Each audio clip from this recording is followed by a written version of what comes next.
Hello and welcome to the Boxing Hour with me, Martin Domin. This week's show has a Callum Smith, Canelo Alvarez look to it. First of all, I speak to Joe Gallagher, Callum's trainer, ahead of the big fight in Dallas on Saturday night. Joe talks about preparations and, of course, about how he sees the fight going. Then I speak to Liam Smith, who fought Canelo a few years ago, and, of course, as Callum's brother, has more than a few things to say about the fight and about his own career heading into 2021. And finally, I speak to Rylan Charlton, who this week signed a deal with Matchroom, following his breakout win over Joe Laws a couple of months ago. It's been a tough year for lots of people, but Rylan's certainly someone who's taken full advantage of opportunities, I guess, that COVID has brought. Without further ado, here is my first guest, Joe Gallagher. Joe, thanks for joining me. Of course, just days away from Callum Smith's fight against Canelo Alvarez. Now, earlier this year, it looked like the fight was gone, at least in the short while when Billy Joe Saunders almost signed to fight Canelo. When did talks sort of start to resume again after the pandemic? I think there was at the time, most of that thing fell apart. I think they were a day away from going over announcing it with Billy Joe and Canelo. And then obviously we've seen Canelo then was saying that he wanted to fight this year, but then he was having some trouble with the zone or Golden Boy, and there was all that litigation. So we decided about getting on with our things ourselves, drew up a short list, looked about fighting either this weekend or the other weekend that we've got penciled on December the 19th. There was whispers and rumours that obviously Caleb Plant's name was mentioned, then Callum Smith's name was mentioned. Callum was in the gym training, and then obviously when that thing sorted itself out with Golden Boy and DAZN with Canelo, the name was in the mix. But even on the morning when Canelo said he was making his announcement that day, we all WhatsApp phoned each other and gone, well, it can't be us because we've not signed nothing. And we had to literally watch it to see that it was us, and the name Callum Smith came out of his mouth. So obviously fight's on now, and what are we, 8 days away, something like that. I know Canelo, of course, is a huge superstar, but Callum Smith is a world champion. Does it feel a little bit, not maybe disrespectful, that you're sort of having to keep chasing this fight when, you know, Callum's got the belt and he's the established super middleweight world champion? Yeah, I think it is, but it was very much, I've referenced this, like Ricky Hatton v Mayweather. Ricky Hatton was world champion at the time, but Mayweather was the pound for pound king. Difference in this two fight, Ricky had a crowd and Callum Smith will have a bit of a crowd, but it would have been better to have had like 60, 70,000 over here, half of Liverpool over here. And yeah, to touch on, it is a little bit frustrating, but he is the golden ticket in boxing. He is what everyone sees as the number one pound for pound. Callum Smith could easily have fought James DeGale, but decided not to. One, the money wasn't no good, and decided to go in the World Boxing Super Series because that's where the big fights were. Eubank Jr., George Groves, Jürgen Bremer. There was good fighters in that tournament, and that's where the belts were. So Callum's always wanted the challenge, and then after he's won the belt, he's always tried to get unification fights, and it's happened for, you know, and I know there's politics and networks and promoters and advisors. So it's been very hard, but you can't look at a gift horse in the mouth. And when there's this opportunity arises to fight Canelo and test yourself against the best of the world, and that's all he wants to do is test himself against the best in the world. He's the world champ, the ring champ at 168. He wants to go and test himself against a pound for pound number one fighter in the world, and that's what he wants to do. And we're just ready to go and do it now. I know Canelo's been moving up and down the weights, but has Callum had his eye on this fight for quite a long time, or is it just sort of a recent thing that he started to think would be a possibility? No, I think when Canelo first mentioned Callum Smith as a potential opponent was just before he fought Hassan Nadam in New York. Canelo had fought, and then he mentioned Callum Smith as a possible opponent. Callum then fought in New York, he got beaten Nadam, and then it went all quiet again. And then I think Canelo only mentioned Callum then after the John Ryder performance. So sometimes and not a great performance can get you the big fight, funny enough, sometimes. But Canelo has been up and down the weight division. Great fighter, really good fighter. And the more you study him, the more you see how the little things he does that makes him an exceptional fighter. And Callum Smith isn't a fighter that has to beat his chest and shout from the rooftops how good he is and flip tables. Callum's just a quiet kid, a very humble kid. You wouldn't think he was a world champion. Just quiet, goes about his business, and that's the way he is. And I think, like I say, Canelo is quite similar. Usyk, Lomachenko, and Uwe. I said this to Eddie Hearn and Adam Smith months ago. They don't flip tables, and they're pound for pound best fighters in the world. Why do we have to flip tables? Or Callum's a bit quiet. Why? That's who he is, and he reminds me a little bit of Lennox Lewis at the time, in the fact that Lennox was just dead unassuming, went in there, and it's only when his career ended you look back and you realise how good Lennox Lewis really was. Just because he wouldn't trash talk or do anything and wouldn't really do what media wanted him to do, he just went in there and let his fist do the talking, and that's what Callum Smith's like, really. You're right, and there's, I mean, I guess with Canelo, he's English as well, so there's not going to be any back and forth. But fights like this shouldn't need it. I mean, if you're a boxing fan and you don't tune into the fight or you're not looking forward to it, then questions have to be asked, because it's, to get a fight of this magnitude at the end of the year, it really came together quite quickly. Everyone should just be happy it's happening. Yeah, no, exactly. And I keep saying in other interviews, says full credit to Callum Smith for taking the fight. When you see the press conference and you see Canelo says, yeah, I've been training for 4 months with Callum Smith, I thought, yeah, bet you have. And that's what I've been saying all along to Callum. I said, no one is going to give you 12 weeks notice, because that'll be the best Callum Smith. But we have to stay in the gym and be ready. We have to be old school. So when the fight was done and announced 4.5 / 5 weeks away, that's 4 weeks training. We were in a decent place, and fair play to him for taking it. He could easily have said no. Like others are saying, I'll wait till there's a crowd, or I'll wait till there's more money, or wait. He's like, no, I'll take it. So full credit to Callum Smith for taking it. It's a huge opportunity, and he's got to go in there and give it the best that he can. And I believe the Callum Smith that I've known all along turns up on the night, and I know people say shot the world. It won't be shot the world for me. And I think it'd be quite easy for journalists after the event to go, do you know what? The writing was on the wall. He struggled came from behind against Kovalev. He had 2 hard wars against an aging middleweight. He struggled with Jacobs, who just struggled to beat Rosada. He beat Kovalev, who, let's have it, Yarde did a better job on Kovalev than Canelo, although he lost. And Yarde just beat Tuatha.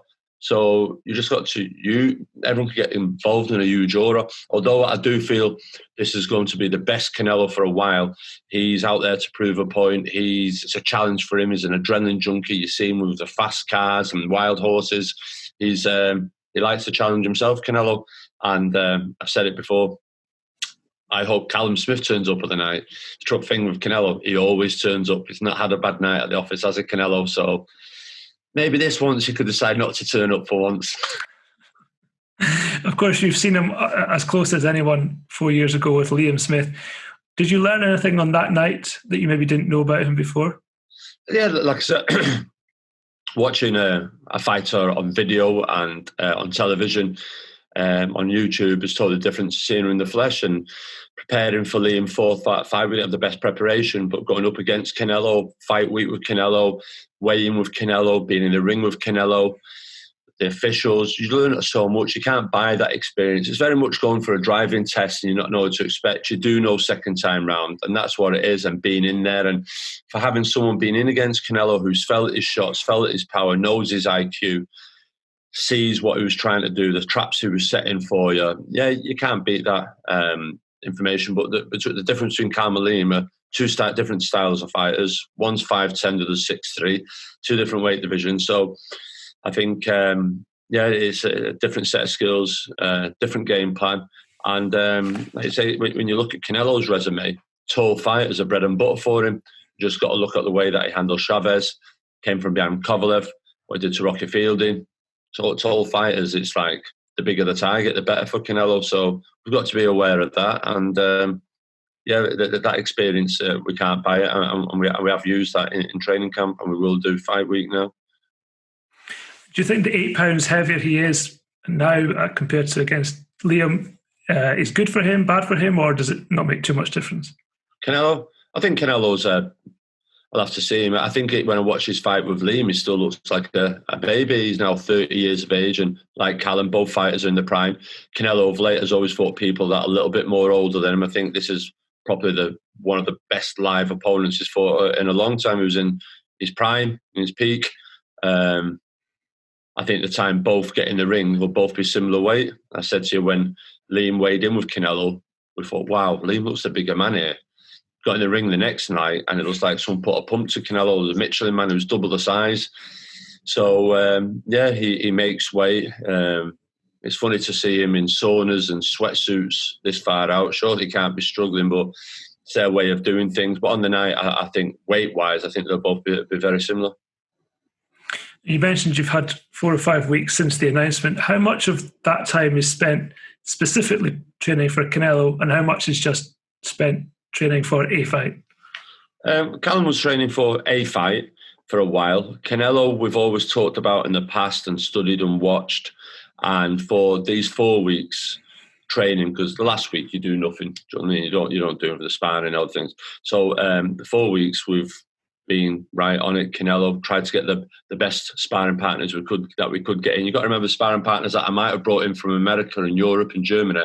We couldn't do now because of this lockdown. So you're doing a camp with one hand behind your back. So the pool of talent is now a hot tub of talent from what we could pick from. And we've had to pick 3 or 4 kids to come in and replicate certain things, because we can't get someone to replicate Canelo, but certain things that Canelo does well. And you in for that round to do the best that we can do. But I'm sure for Canelo as well, he's got a bigger pool of talent to choose from over there. But we can't make excuses. It is what it is, and we've got to go in and give the best of it. The flip side of it, by only having short notice, 4 or 5 weeks notice, we haven't had 10 weeks of media interviews, 10 weeks of people going on and flying here and flying there. And sometimes for a fighter, I've seen it in the past with certain fighters, come fight week, they're mentally and emotionally drained and shattered. Not so much from the training, but from this, whether it be Sky, BT, DAZN, can we film this? Can we film that? Right, we want you to film you walking past Liverpool Pier. We want you to do this. Can we take a picture, film you at home? Can we do this? It's so tiring when you just want to train and go home. Mentally, doing interviews, different interviews and being asked the same questions, that can mentally drain a fighter. So I feel the upside of it, he hasn't had that. It's been short, it's been intent, and where there would have been hundreds of interviews, well, I'm sure he's done over 100 by now, but it's not on the huge scale like that, where he's not where you feel like pressing a play button on a record cassette and just answering the same questions again and again. So I feel that side of it, won't be drained from, which is huge for a fighter come fight week. You want them to switch off and relax, not talk about it. Yeah, no, I understand. I mean, obviously, I'm one of those people asking all the questions, but no, I sympathise, because there's only so many questions you can ask, and there are only so many answers that the boxers can give, and no one gets into boxing to be a TV star or to be an interview star, right? They get in there to do the fighting. I don't know, mate. There's a few of them out there at the moment. The egos have landed. Go on. That's true, but they're not in the big fights, thankfully, for now. And just finally, Callum did come in for a bit of criticism against John Ryder. I know you didn't necessarily share that, but have you noticed, given the magnitude of this fight, any difference in him in the build-up mentally? I think, I know it was criticism, but it's like, I can't say how there was criticism. He won the fight. All 3 judges scored at the same bar, 1 round, 116, 112, twice, 111. There were bigger and better scores than when he fought Billy Joe and Rocky Fielding. There were closer fights. And it's like, he's an easy person to hit, Callum, because he isn't on social media, he isn't outspoken, he doesn't kick back. So it's easy to have a go at him. So that was that. And for this fight, I'm not saying Callum didn't under-prepare or apply himself in training. He did do for John Ryder.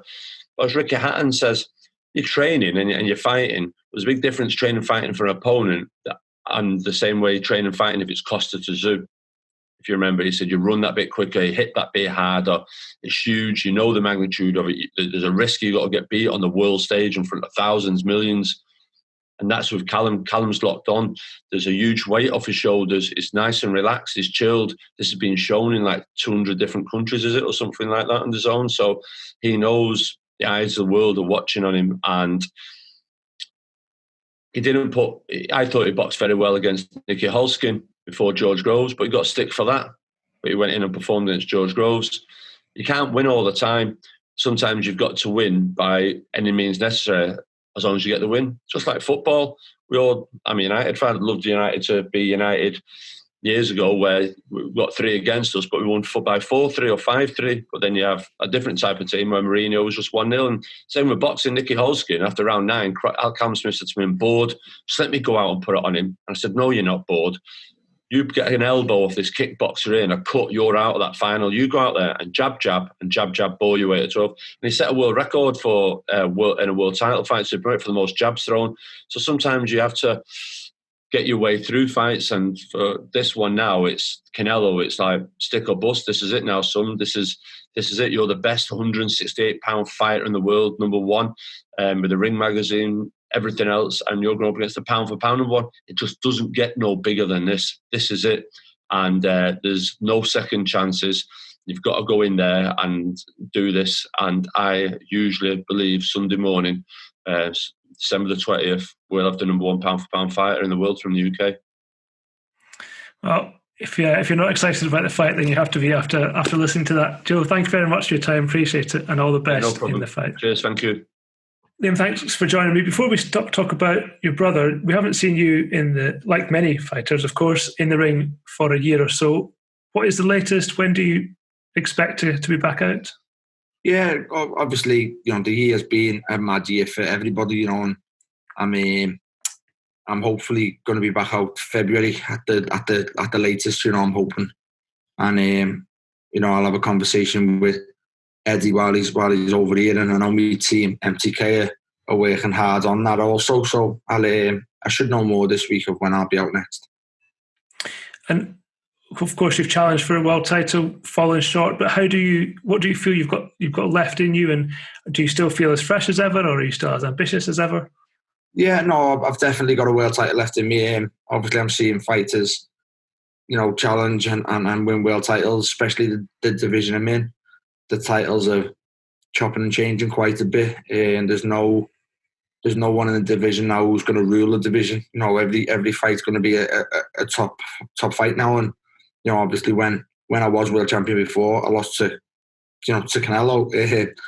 But just given the right circumstances, which every fighter needs. You need everything to go your way, and you need a lot of luck on your side. I just feel I need good momentum. Once I get good momentum, I feel I can beat any light middleweight in the world, and that's one that I'm confident of doing. So, we'll get back February, and then, like I say, I'll be looking to push towards a Patrick Teixeira or any of the fighters with titles. We look forward to that. Before then, of course, you're in Texas for your brother Callum's challenge against someone you know well, as you said, Canelo Alvarez. When you fought him, it was 4 years ago now, and of course that's a different weight, but was there anything in the ring that surprised you that you maybe hadn't expected him to be able to do, or in training? Yeah, he just surprised me of like how good he was, like the level he was at. He was your fight fighters, your spar fighters coming through, and he was just like, you thought, you're talented, you're very good. It was not. I get asked now, people ask me the question now, like, when you fought Canelo, was he a monster? Was he a beast? And I'm like, no, his power didn't surprise me. It was more, his power was like, sound okay. Well, I'm okay with that. It was more how good he was, his timing, his variety. That surprised me. That it was his variety that, his movements that had me twitching. It was not his power as in, I don't want to get it again. You know what I mean? It was not. If you get interviews from me after I fought Canelo Alvarez 4 years ago, people will find interviews where I say, I've been hit harder. He doesn't hit as hard as my brother Callum. And I said that 4 years ago, not knowing my brother would eventually go and fight him at 168 in 4 years' time, and I couldn't sit here now and people say, you're a liar, because I guarantee that people can go and find interviews of just after I fought, and I said there and then, his power was okay, but he's not the hardest to be hit by. He doesn't hit harder than my brother Callum, who I've sparred a lot. So, I said that 4 years ago and I still stand by that. And do you think, I know hindsight's a great thing, but do you think there is anything you could have done in preparation better or differently, knowing what you know now? No, hindsight is, like I say, hindsight's, a crazy thing. The hindsight now probably was, you can say, you was always going to lose. It was all about how good a fight you put up. But at that time, you could not convince me I was going to lose that fight. I thought getting Canelo back to 154, again, I thought I'm going to be comfortable enough with his power. I've got a very good chin myself. So I thought if he doesn't hurt me early on, I'll get to him late and I'll break him down and, the weight will hurt him and I'll still be pressing and fight. But obviously it weren't meant to be. But in the build-up to fight, I think I got in very, very good shape and I got in the best shape possible with the circumstances as in, I got cut 5 weeks before the fight, sparring in Kelbrook. And I done 16 rounds sparring for the biggest fight in my life. Usually you're doing there or thereabouts 100 plus. I done 16 for the best fighter in the world. And there was not much more I could have done in preparation. We tried to get round it as much as we could, and I probably have to, I should be applauded, but I think I got in the best possible shape that I could do at that time, given the circumstances, because fighters will tell you, a lot of fighters get fit by actually sparring, and I couldn't do that. You mentioned that, back then, 154, Callum being 168, it wasn't necessarily a fight that was on people's radar. Do you remember when Callum did start to think about a Canelo fight?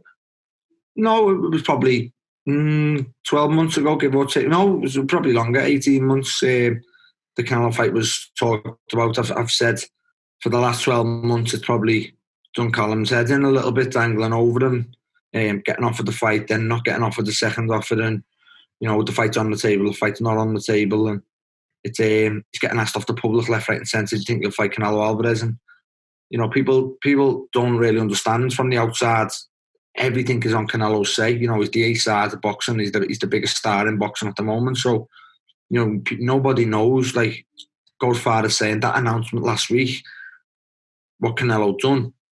The fight was still not agreed with Callum, but they were making an announcement at 11 o'clock, and the announcement was he's fighting Callum. So it was a strange one. I don't know whether he called people's bluff to get the fight signed over the line, but it was everything is on Canelo's say, really. So it's just the nature of the beast. It's the game we're in at the moment. But I think Callum probably knew the fight was going to be muted when Canelo was flirting with 168 after the 160. And Callum knew he was world champion or going to become world champion, and the paths may cross at one time. And here we are, the paths are crossing. I know he's your brother, but when it did start to become a reality, if you are able to take yourself out of it, when you look at the two fighters, what did you think about Callum's chances? I've said since day one, taking blood aside and taking my loyalties aside, Canelo Alvarez is a top fighter, very talented fighter. Probably more talented than he's probably got the most talent in boxing, if you know what I mean. Naturally, like at the moment, obviously everything comes into play: hard work, size, and advantages, and talent alone. He's up there with. He's probably the best. But boxing doesn't always go that way, and again, taking loyalties aside, I feel if anyone's got a chance to beat Canelo, it's Callum Smith. Putting my loyalties back into it, being in the ring with Canelo, sharing the ring with Callum. Canelo's biggest mistake, what I feel, which obviously I've said beforehand, is Callum's best asset. And I just think size, stylistically wise, and again, I just think too many people have, maybe Canelo himself, have looked into Callum Ryder and thought, right, he's not this kid who we thought he is. And again, I think it'll be the biggest mistake they've made. And you had fans saying Callum Smith beats Canelo, and then he has one lackluster performance against Ryder, and then people, slaughter him. Again, just the nature of the beast that we're in, the sport. It's very fickle, and he's got a massive chance now to prove himself again. What did you think about his performance against John Ryder? Was it a case that maybe it wasn't the fight he'd wanted? He wasn't quite able to get up for it? Yeah, it was. There's many things. Obviously, you don't want to beat Ranch. It was just a lackluster performance that he's won but hasn't looked good in. And again, sometimes fights like that can be a blessing for you.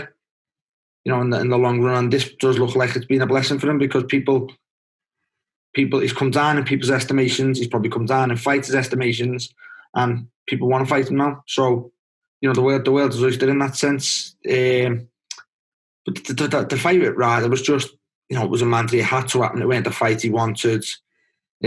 Just boredom, not getting enough in. It's kind of no disrespect to John Ryder. John Ryder's, a very nice lad and a lad we've knew over the years. But I just mean, like, I said from the get-go, it was a lose-lose fight with John Ryder. It was a no-win situation. You went out, you blew John Ryder away. People would have said he's been stopped before. He's a middleweight. You go to points with him, you struggle, you get slates that you struggle with John Ryder. You know what I mean? Whatever outcome happened in that fight, he would have got no credit for. Whereas this now is the opposite, and especially on the back of the Ryder fight, this is a win-win situation. You know what I mean? Nobody's picking to win now because of that Ryder fight, and this is you have certain things in boxing like low risk, high rewards, high risk, low rewards, and I feel this is a win-win situation for Callum. And I say he wins, he's back on everybody's lips again. Callum Smith, the best 168 in the world. You talked about everything being on Canelo's terms. Of course, Callum's only had maybe 4 or 5 weeks, knowing it was going to be Canelo to prepare. What sort of state was he in when that announcement was made? Was he in a good shape to just basically ramp things up? He was in a very good shape. I feel it was a method to Canelo only thinking to give Callum 4 weeks' notice. But what they may not have knew, Callum's been in the gym a long time. He was talked about him fighting Canelo anyway. Then it come off the table, and then it looked like it weren't gonna go ahead. But then Callum has obviously been on his own promoter, and Callum was going to fight December the 19th regardless. He was in the middle of getting sent opponents to pick. And he's been in the gym, he's fit and ready, and he was going to fight December 19th regardless. Then the Canelo fight come back on the table with 4 or 5 weeks to go. And I think Canelo was only trying to give him 4 weeks' notice, thinking he's a huge super middleweight, and 4 weeks' notice, he's going to struggle with the weight. But I wish you were here now to see Callum's weight, 8 days out, and see what Callum's eating while he's here. That was another thing with the Ryder situation. Callum is a huge super middleweight, and for some strange reason he only put 7 pounds on for John Ryder after the weigh-in, which is less than half of what he usually puts on. You know what I mean? And it's I just that was whether it was not carving up properly or not, but I feel he's done his weight bang on this time, and again his weight's very good now. 8 days out from the fight. It's crazy because I remember not long after Callum made his debut, everyone talked about him being a huge super middleweight, and it wasn't, there's no way he can keep this going. But, here we are, biggest fight of his career, he's still super middleweight. Early on, he was skinny, he was a baby. Early on when he turned pro, and he went to punch his first 2 fights, people thought, he's okay, he's talented, but can't punch. And, he's developed that now, very, he's developed into a proper man and a huge super middleweight. And how involved have you been in the training camp for the last few weeks? Again, I'd done lots of sparring with him early on before the fight was announced. While he was in the gym, a lot of his training was based on Canelo. He'd done a lot of sparring with me and Callum Johnson. The pad work with Joe was all on a Canelo fight. And then obviously when the fight flitted away, when he thought it wasn't going to happen, that's when he was asking for opponents for December the 19th. But then the Canelo fight come back on the table. So he's done a full camp based on Canelo, and people don't be fooled by thinking, Smith only had a couple of weeks' notice for this. He hasn't. He's in very good shape. And like I said before, if he only had a couple of weeks' notice, then he wouldn't be anywhere near 12 stone. And he is not far off. And just final question, you'll have one of the best seats in the house. How do you see it going? Certainly at the start, but how do you see the fight playing out? Yeah, obviously it's a mad situation we're in. We're sitting here now in a bubble in San Antonio. We've never been in situations like this. But obviously I think Canelo's never been in a situation like this as well. But on the flip side too, I think there's 12,000 fans going to be in there, which it'll be nice to have, news. But I think the fight will start, kind of cagey, I think, and then I'll warm up into a very, very, very good fight stylistically, whereas two of them love to do the same type stuff. Two of them love to land punches, two of them love to attack head and body, and I think Callum has got the size and style to take chances with Canelo. And I think as the fight goes, touching back on what I said before, I think once Callum gets in there, feels a shot off Canelo, he'll think, you don't punch as hard as people make out. He'll feel, I'm okay with that power. And obviously he can then gamble on his own shots a bit more. And that's what I think is going to be a big difference. And that's what I think could be the decisive factor. I think Canelo's biggest mistake is Callum's best asset and best shot in the book, and obviously touch wood, I feel that shot can land. And which shot is that? A shot he's done many. It's no secret. A lot of people try and, Canelo probably think, he throws a catch left hook very well, but when you've got bad habits, it's hard to get out of them. And you watch every video, every social media, every training session Canelo Alvarez does. He's a very, very good fighter, but when he left hooks, he puts his chin in the air.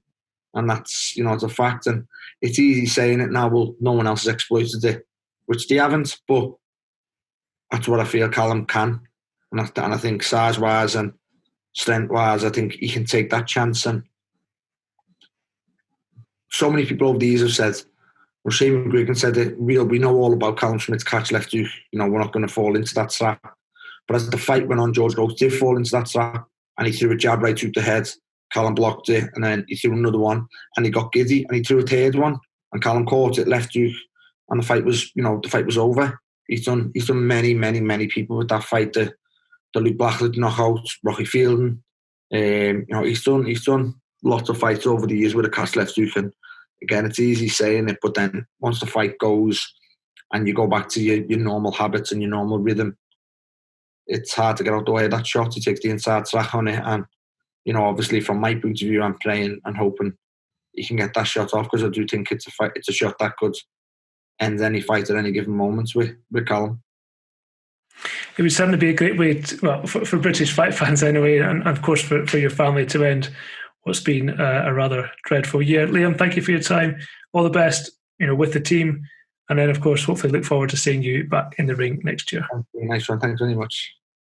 Rylan, thanks for your time. A big week for you, I guess, signing with Matchroom officially. But if we can just go back to the start of the year, you had your sixth fight, your sixth fight at the start of the year, before the pandemic. Ignoring what you know now, what were your ambitions and your aims for 2020 back in say, January? Well, I feel like I wanted to get a title. I wanted to go for a Southern area title, and obviously still on the small hall shows.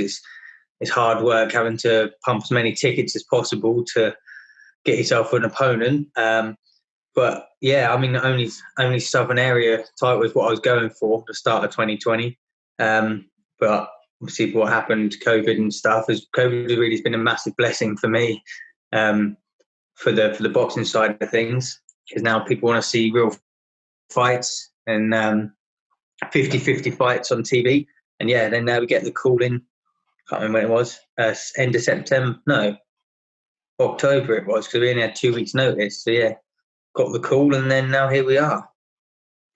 Yeah, it has been a terrible year, but I guess you have to look at the positives, and your story certainly is one of them. But now, back in March, it wasn't clear when sport would come back, but one sector of sport that's really been badly affected, of course, is small hall boxing, and really there's no sort of sign that will come back anytime soon.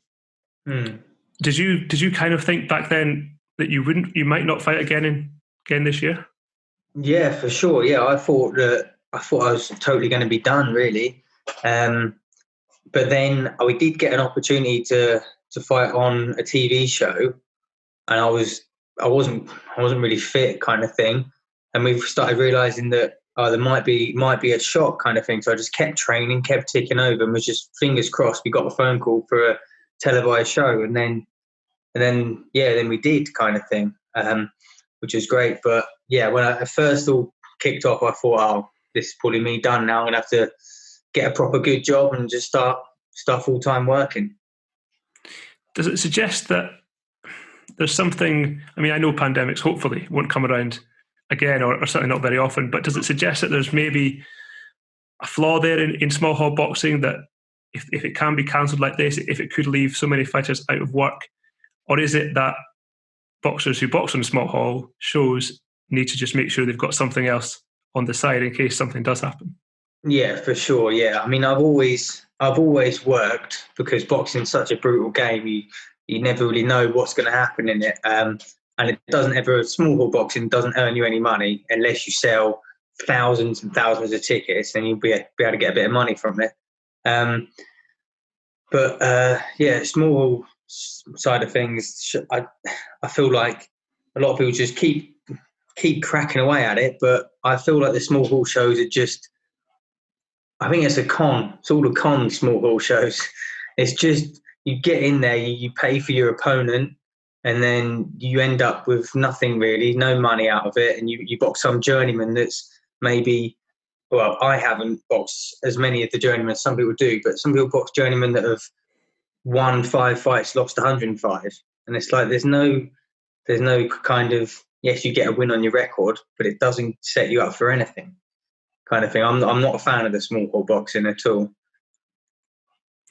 So is the answer to that basically the bigger promoters should be taking more interest in the small hall fighters? I think so, yeah. I think there's a lot more, there's better fighters out there. The ones on the big shows, either they've come from a good background in like Team GB or the Olympic team, and they've already got a massive profile. So they come on these big shows, they've already got a huge following. Or it's either people that sell thousands of tickets or have hundreds of thousands of followers that get the opportunity to come on these shows. There's so many better guys boxing out there on the small hall shows that just don't get noticed.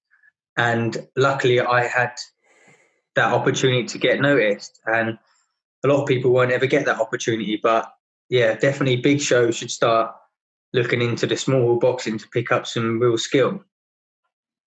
So you mentioned you had 2 weeks' notice to fight Joe Laws. What do you think Matchroom were thinking when they thought, we need an opponent in 2 weeks? And when they looked at you, what do you think they honestly thought about putting you in there? Well, yeah, they looked at me, and I would say they looked at my record, and I have got a draw on my record. They looked at the draw, and they looked at, I thought, normally I fight a light welterweight, so Laws was a bit heavier. So they thought, oh, this will be a good fight. Looks 50-50 on paper, but he's got a draw, so Laws will take him out. That's exactly what they thought. And yeah, it didn't go to plan for them. But yeah, it's worked for a massive favour for me, because yeah, just got signed by Matchroom, which is fantastic. So yeah, I'm just a small part of, like, a lot of people want to have that opportunity to get onto the big show, and I was lucky enough to get the opportunity. So then, amongst your team, then, when the fight was confirmed, was there a sense of they've made the wrong move here? Well, was it the sense that Joe Laws has made the wrong move? Yes. Yeah. I just thought I knew Laws was a tough guy. Like, he's got a good record, but then I look at the guys he's boxed on his record, and I thought they're not that good. I've had guys that go on the road in my record, but they're not ones that have lost loads and loads of fights. They're kind of, some of them are like 50-50. So I thought, I've got more experience, and I thought I could definitely take him out. And I thought, yeah, they've messed up here.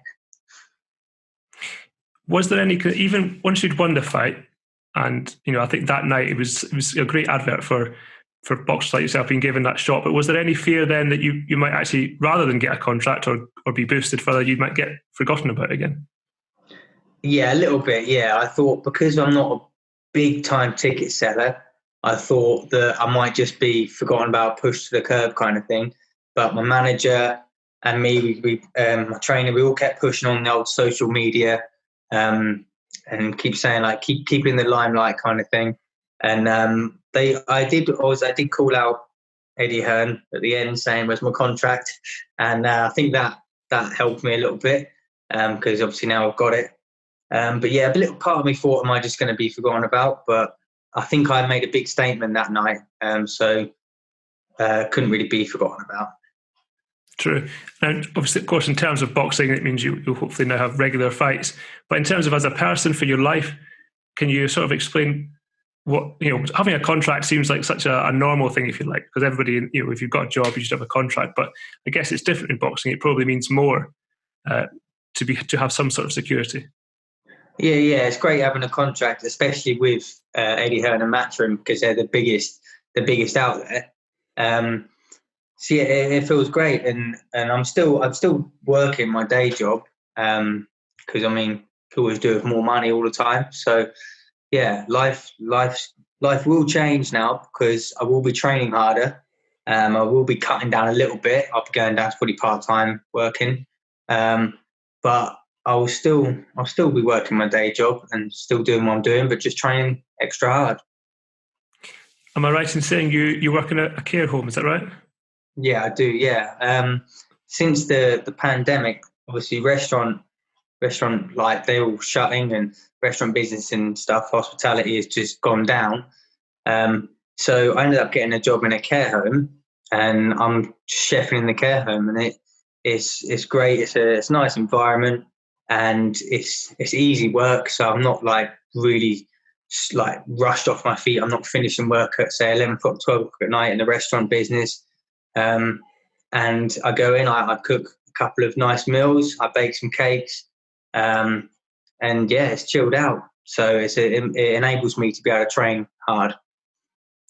Has it been sort of an experience working in a care home during these times as well? Because obviously they've been really badly hit. That must have been different, tough.